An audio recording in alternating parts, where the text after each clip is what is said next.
IFA, the Internationale Funkausstellung, now renamed Innovation for All, Innovation für alle. It works in English and German. Hall after hall, booth after booth of all sorts of things consumer technology. Depending what you're interested in, you'll find just about everything.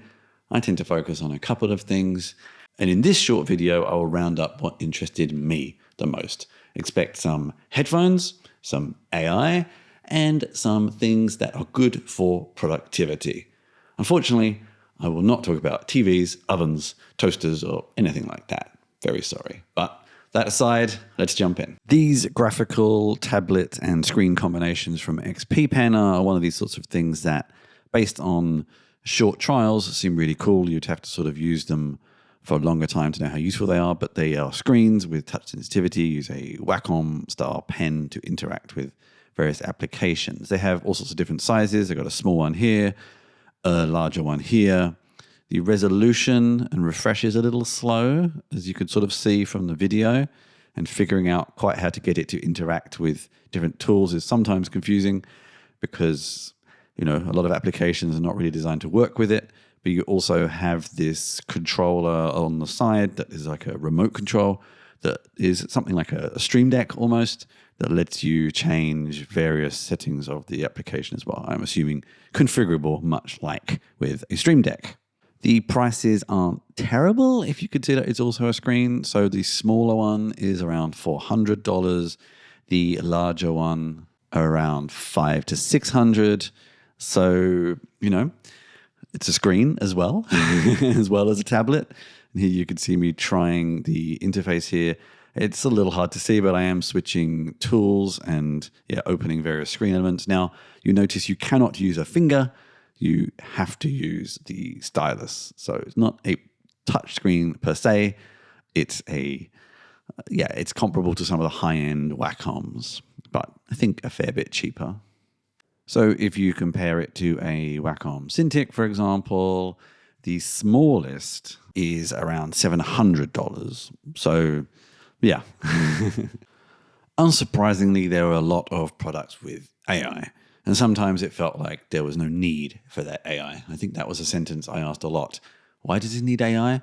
Initially, I asked this of the iSteady M7. I was told it's an AI-powered gimbal. And then I got a demo of it, and I realized actually there was a lot more interesting to it than initially met my skeptical eye. So you get this little viewfinder controller that you can actually use to select what you would like the gimbal to track. And it's just a little kind of preview with a camera that's inside of the stand. It's connected to that camera.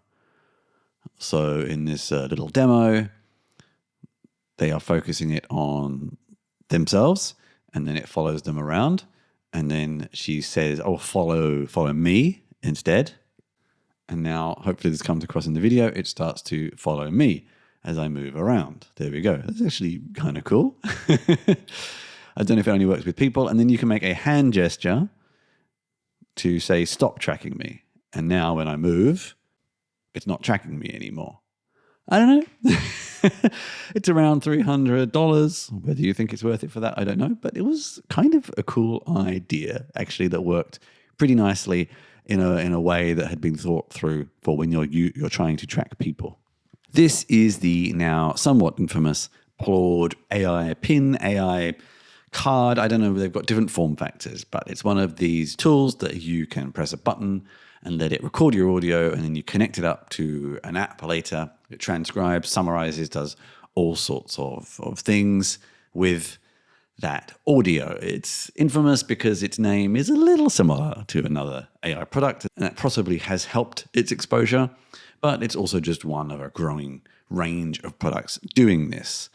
I am not going to focus in too much detail on it here because I got one and I'm going to do a full roundup video on it in the near future. I tried an awful lot of headphones at IFA, and I'm going to kick off with those from Earfun. So they have these earbuds called the Earfun Air Pro 4s. You can't really test earbuds, and actually they're not very good in my ears anyway, but you can see they look pretty nice. Nice little snappy case, as you'd sort of expect. I have Bluetooth 6, Auracast, LE Audio, a lot of fast pairing, aptX, and a whole bunch more.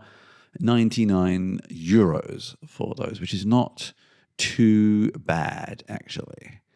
I also tried their forthcoming Earfun Wave Pro X, which will not be available till next year.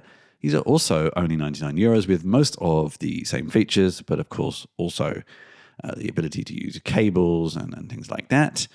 I actually really liked these. I look forward to them being released. I would possibly even buy a pair. I don't know, headphones are obviously very personal, but something about the sound quality of the music I was trying, and I was using Fugazi as my test music. I don't know, it really punched. I like the feel of them. I like the look of them. Nice pair of headphones that I look forward to when they're released next year. Not completely headphones, but hearing aids with headphone-like features. The changes in rules recently in the US have made these over-the-counter hearing aids a lot more possible, and I was interested to know how that might work in Germany. I couldn't really get a straight answer to that, but as I'm getting to that age where I may start needing these are the Komutr earbuds. They are currently on Kickstarter for $99. There are a couple of variants. They're all MagSafe. Now, there's a lot of MagSafe stuff I tried, actually. MagSafe is not something I ever really tried that much before, but I can sort of see the appeal. You have ones that just snap on, and you have ones that can also charge through the MagSafe connection. And just whack it on, and that means you don't lose them. That's kind of it, apart from the charging on some of the other models. And they come in all sorts of different colors as well. I'm not going to go into masses of detail about them here because I actually have a review copy that I will put a video with a full wrap up and road test of them in a couple of weeks' time.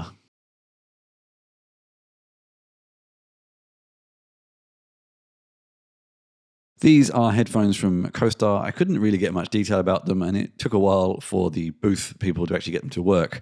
I won't say they had amazing sound, but as you could tell from me moving my head around in a rather confused way, as you move your head, the sound source changes.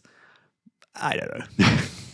In the studio, I love my classic Biodynamic DT770 Pro headphones, and Biodynamic had a few different things for show at IFA. These are the bone conductive headphones they have. I must admit, I keep trying to like these, and I just cannot seem to make them work for me. I don't know, I want to like them, but I can't. But the models I found most interesting are these other bigger headphones you see here. If you like the sound of the DT770s, but you want something more portable, then these are kind of an option. There's a couple of different models here with different features and different prices. If the sound is anything like the DT770s, but offer the portability of Bluetooth, then I am definitely keen to get hold of a pair.